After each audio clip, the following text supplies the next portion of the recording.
అనంతపురం జిల్లా రాయదుర్గం నియోజకవర్గం రాయదుర్గం పట్టణం నందు బీసీవై పార్టీ అభ్యర్థి గౌన్ ప్రతాప్ రెడ్డి ప్రజలతో ముఖాముఖి నిర్వహించి చెరుకు రైతు గుర్తుకు ఓటు వేయాలని అభ్యర్థించారు. రైతులు మంచి చెడ్డ పట్టించుకున్న పార్టీలకు ఓటు వేయొద్దని, బీసీవై పార్టీ రైతులకు అండగా ఉండే పార్టీ అని, రైతుల కోసం ఎంతవరకు అయినా పోరాడి ఎంత దూరమైనా వెళ్తామని తెలియజేశారు. తమకు ఒక్క అవకాశం ఇచ్చి చూడాలని ఓటర్లకు విజ్ఞప్తి చేశారు. లాస్ట్లో టెంపరీ షెడ్స్ అన్న ఏర్పాటు చేసే అవకాశం కూడా ఉంది.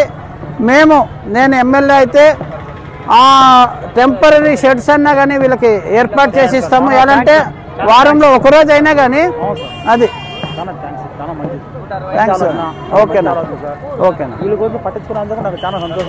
ఖచ్చితంగా అందరి గురించి పట్టించుకోనేకే మేము ఉండేది. మీరు కూడా చెప్పండి, రైతుల నాయకుడు వచ్చినాడు, రాయదుర్గం పట్టణ ప్రజలు అందరి క్షేమం కోరే నాయకుడు వచ్చినాడు అనేది మీరు కూడా జనాలకు చెప్పండి. ఓకేనా, వస్తాం. Thank you.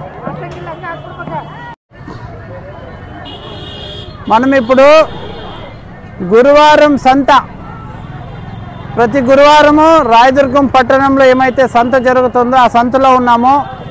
ఇక్కడ చాలామంది రైతులు కూడా సొంతంగా ఇక్కడే కూర్చొని అమ్ముకుంటున్నారు. మళ్ళీ కొద్దిమంది రైతులు ఎవరైతే అమ్మే కోపిక లేదో వాళ్ళు ఇలాంటి వాళ్ళకి వాళ్ళ సరుకులు అమ్మేసిపోతున్నారు. అయినా కూడా మార్కెట్తో పోలిస్తే ఇక్కడ తక్కువ రేట్లో దొరుకుతాయి. ప్రతి గురువారం ఇక్కడ కాయగూరలు తక్కువ రేట్లో దొరుకుతాయి. కాబట్టి అక్క, నీ పేరేమక్క? చౌడమ్మ. ఓకే, చౌడమ్మక్క మల్లాపురం నుంచి వచ్చినారు. అక్క ఎన్ని గంటలకు వచ్చినారు? రాత్రి 1 గంటకే వచ్చినారు. తెల్లవారుజామున 1 గంటకే వచ్చినారు. మరి 1 గంటకు వస్తే మీరు యాడ్ ఉంటారక్క? ఇదే ఉంటారు. మరి మీకు ఇది యాడన్నా బాత్రూమ్ పై కన్నా జాగా ఉందా? బాత్రూమ్ పైకి జాగా లేదు.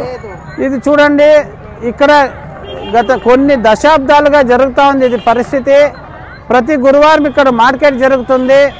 వందలాది మంది కాయగూరలు అమ్మడానికి ఇక్కడికి వస్తారు.